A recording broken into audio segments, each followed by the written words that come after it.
Pag tiningnan siya ng tao, magli-leave ng mark sa isipan nila.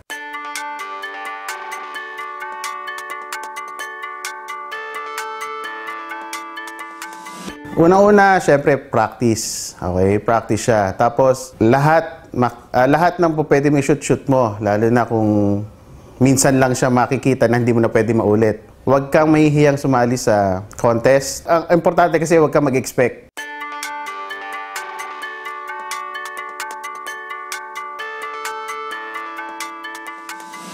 Ako, ang katwiran ko, pag nag-shoot ako, kailangan i-share ko ito eh. I-share ko siya by means of, baka sabihin nila, negative way o positive way. Ang positive ba magiging resulta sa makakakita na tutulungan ba nila yun kung ano yung nakita sa streets? Or gagawa sila ng action? Or mamulat sila?